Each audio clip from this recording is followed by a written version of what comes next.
Welcome to the Visionaries Update. This tropical garden is home of Arquitectonica, a synonym of excellence in architectural design for decades. Its team, composed of 800 people working in projects in over 59 countries and with offices all over the world, praise themselves of being the biggest family-owned architectural firm in the world. Come and join me to meet the man himself in this one-on-one exclusive interview with co-founder BERNARDO for BRESCIA as he opens up on how he shapes his vision, communicates it to his team and to clients, and how he keeps the creative spark alive, and also what's next in his quest. BERNARDO for BRESCIA in the Visionaries Update. Arquitectonica is one of the most recognized architectural firms in the world. It initially gained fame by reshaping the Miami skyline, giving it a new identity. Today, they keep transforming cities all over the world under the guidance of its visionary leader. I'm Bernardo for BRESCIA. I'm an architect. I'm a design principal of Arquitectonica. My first question to you is about your vision as an architect and how has it evolved from your beginnings to now that you're a global enterprise?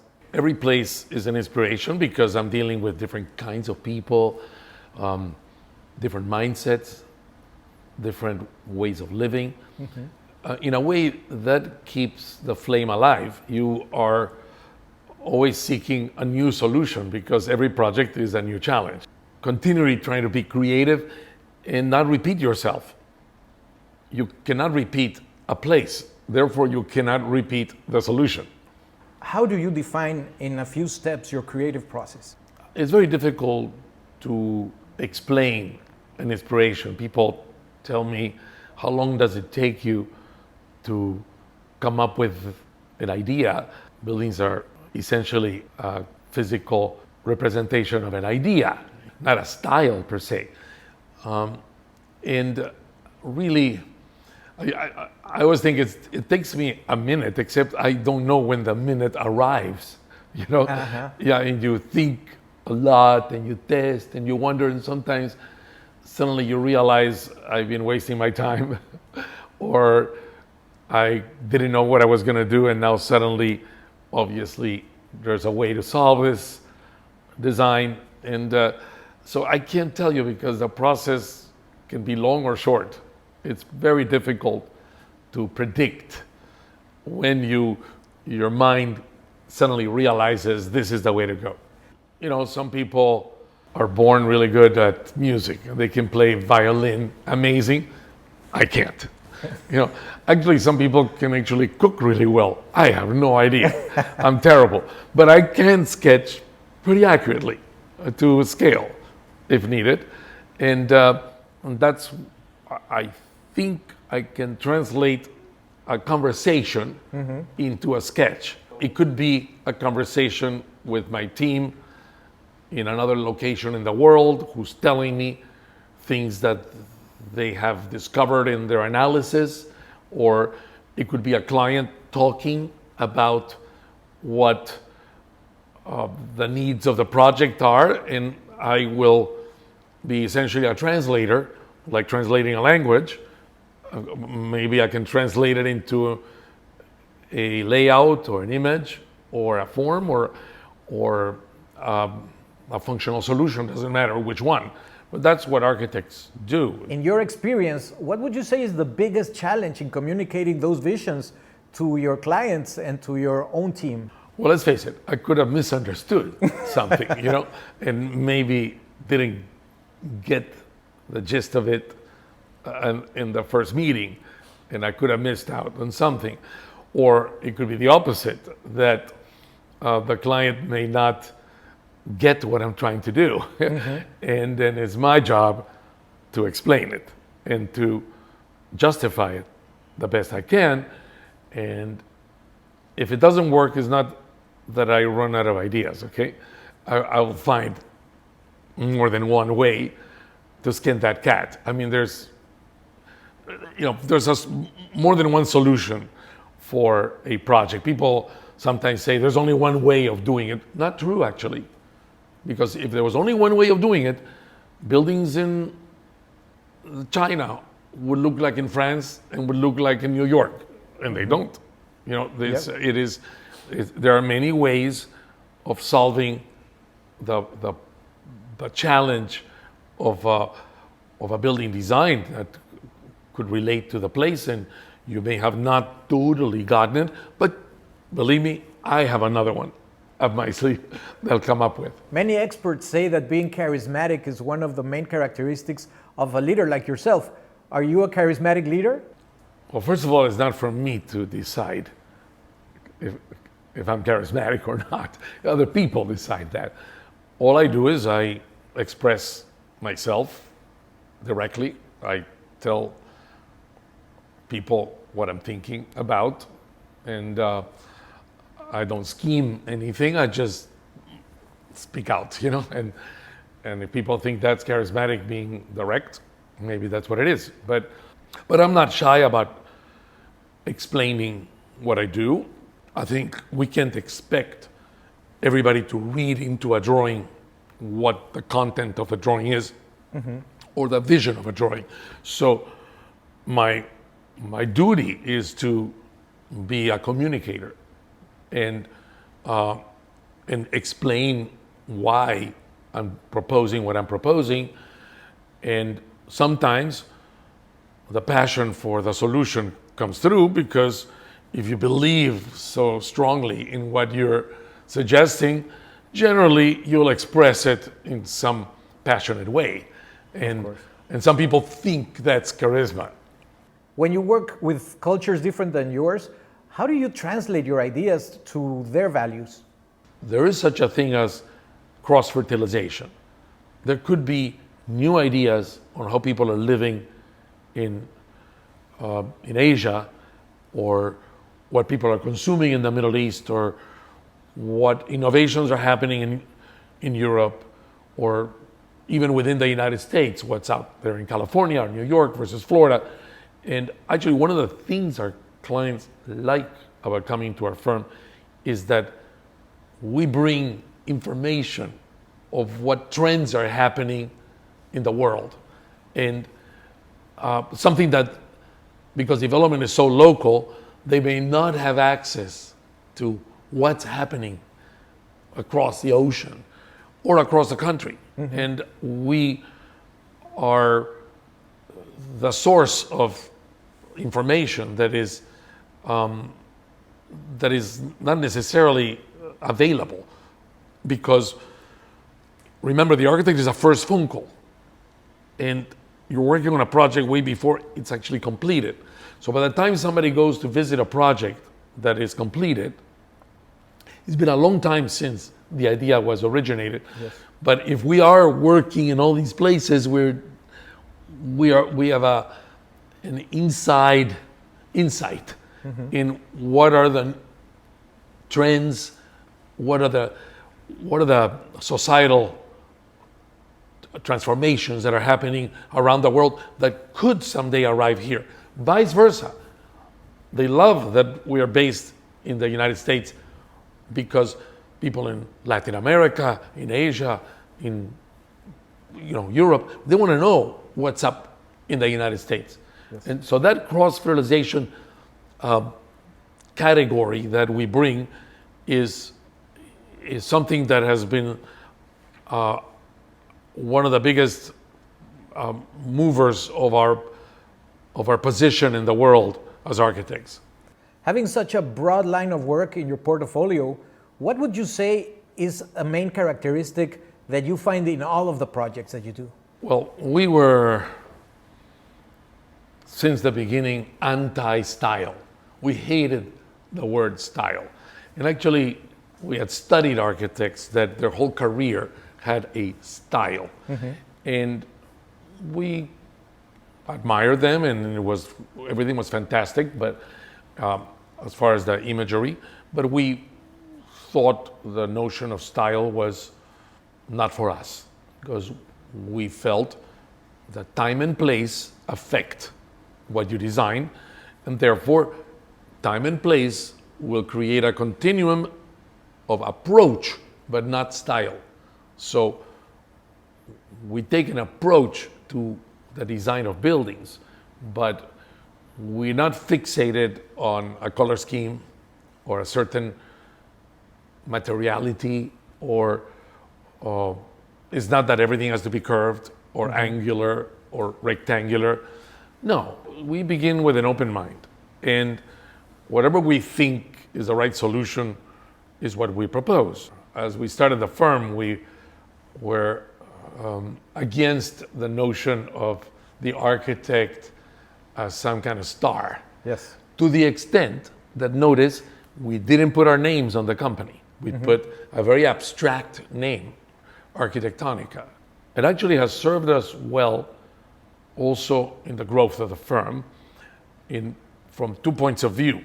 First of all, that some faraway place in Indonesia, and if I'm not there, anybody from our firm has a card that says Arquitectonica. It doesn't say Bernardo, and they're not going to ask where's Bernardo. And that person, but in addition to that, gives a sense of importance, identity. What would you say is a key element in convincing a city, a client, or a person that your project is the best for the future? Well, first I have to say, sometimes, believe it or not, the client is right. Sometimes the client also has a feeling about the place or the consumer where they're planning the project. So you do have to listen. There may be something there. And I think also the more you listen, the more they trust you in coming up with a solution that works. And so we're very respectful of the client. But at the same time, if we feel strongly about something and we believe the client may have not seen the light, so to speak, we will present our case the best we can. It's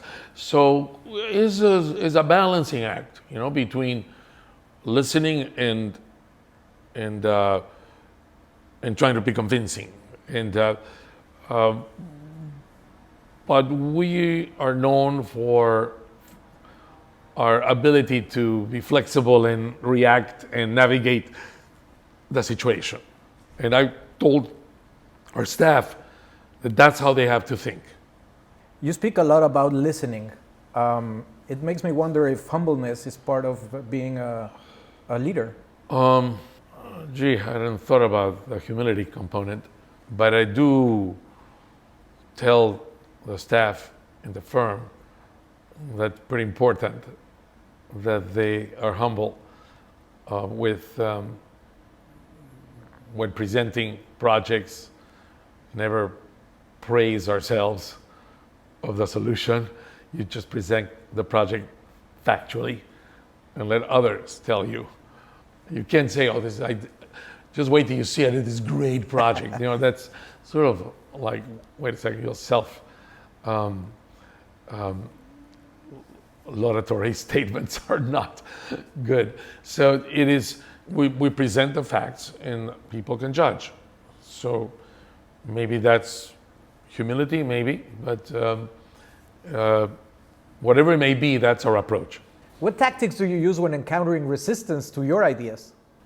Another aspect that can get you points, correcting a value proposition that is not to our liking, is that before we go to another country, we really study that culture. We read about it, we talk to people, so that by the time we go to a meeting for a project in a faraway place, generally we're pretty well informed of the customs, the values,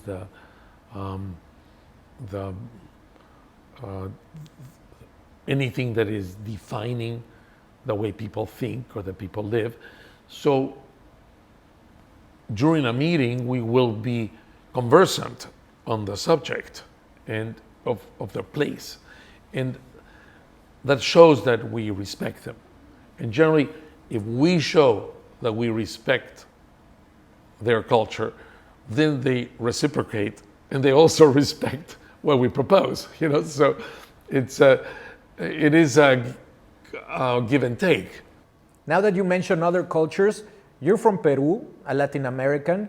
How do you think that translates into the way your projects are seen around the world? Well, certainly that balances my definition, because we're an American firm, which is pretty sort of conventional, so to speak. So, and then I have an exotic aspect, you know, like from Peru. Whoa! And they ask you about Peru. How was it there? How is it there? You know, it has an exotic angle, and actually the exotic is far more interesting for them than the conventional, right?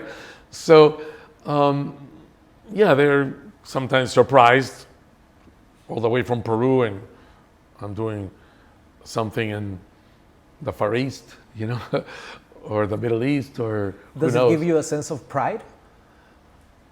Yeah, I like it. When they ask, I immediately tell them I'm very proud that I grew up in Peru, that I'm from Peru, and I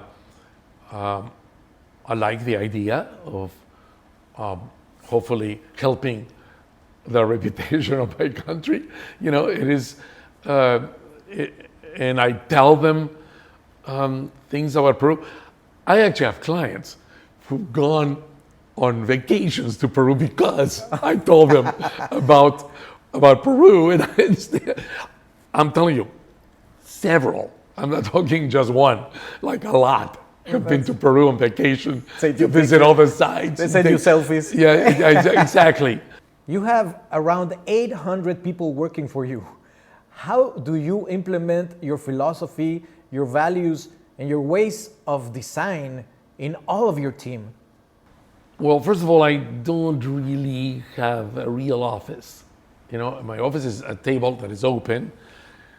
And I move from cluster to cluster, where there are people working on designs. And I spend time with them, with the senior and the junior people equally.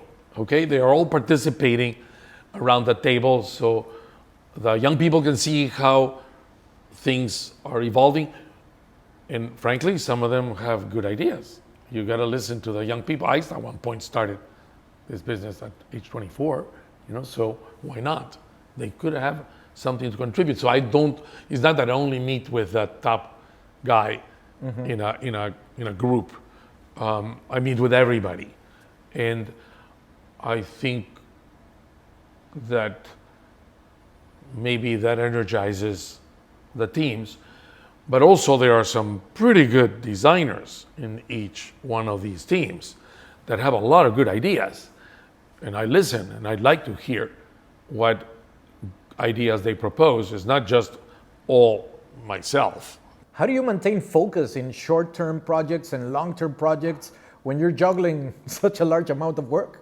There's one strategy that we do have in the office that is unlike others, I believe, is that in every team, we mix big and small projects. And people ask, I heard you did this little 5-story building. Like what? You know, and people, my explanation is as follows. We as architects don't want our ideas to just be a drawing.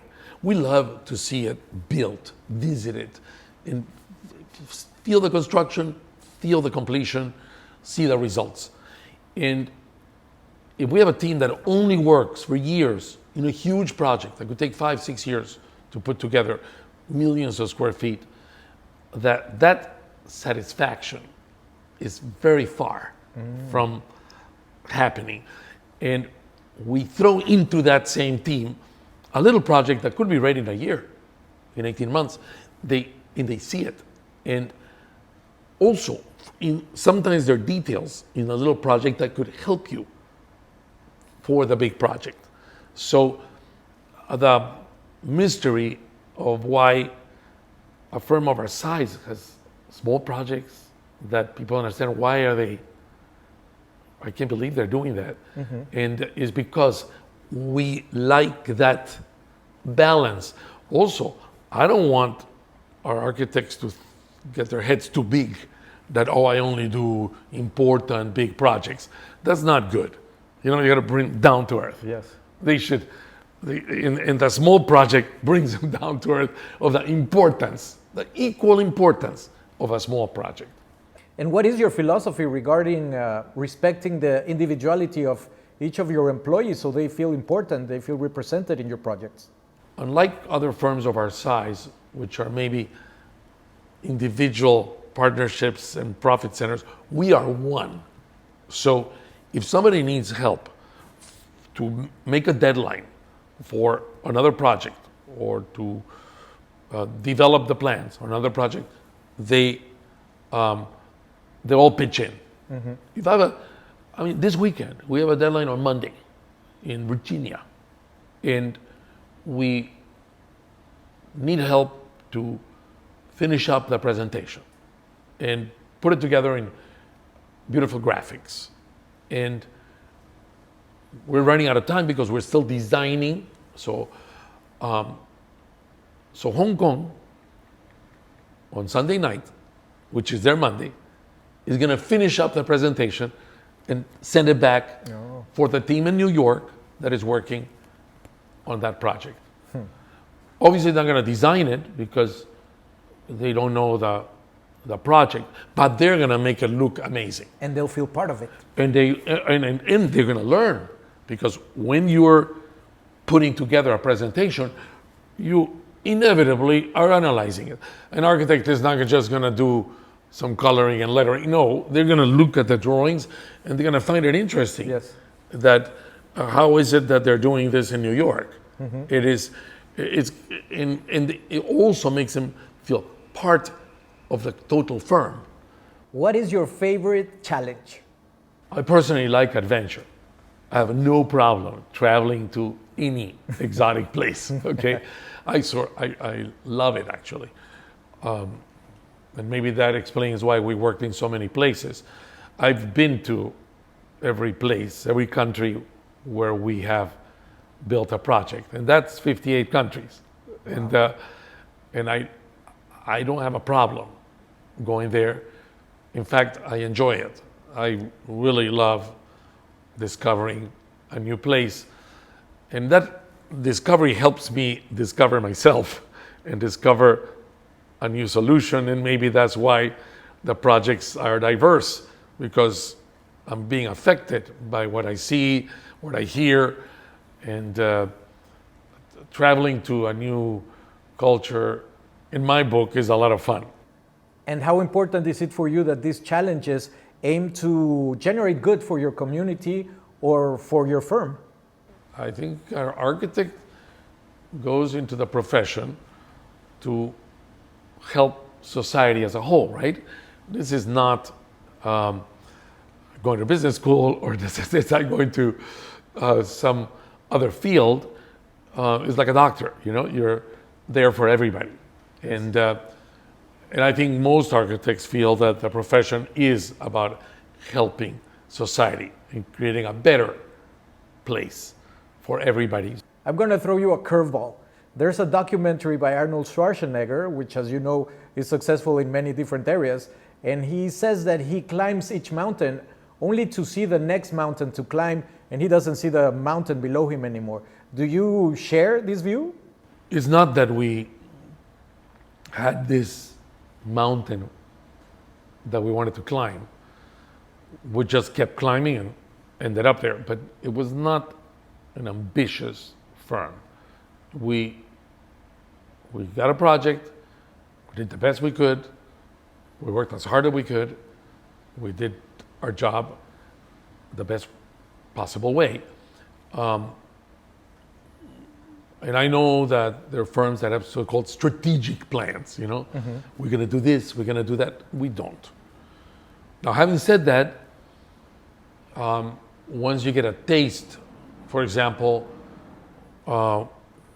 we got a big project in Hong Kong, I mean, talking a long time ago, 25 years ago, and we were very daring. The project was big enough, we opened an office. And our office in Hong Kong, one project became huge, expanded in the region, to the Philippines, to Singapore, to Malaysia, Vietnam, Indonesia, Korea. You know, it was, and then when China opened, you see, maybe once we were in Hong Kong, we saw the next mountain, right? I said, whoa, but China's opening, we opened an office in Shanghai. I mean, this is very bold to dare to do that right off the bat as soon as the country opened up. But I thought it was super interesting. I traveled there. It was still everybody in bikes, dressed in gray, you know. And I thought it was so exotic and interesting. And we took the plunge. And likewise was when we won a competition in France and we opened an office in Paris. And from there, we expanded throughout Europe.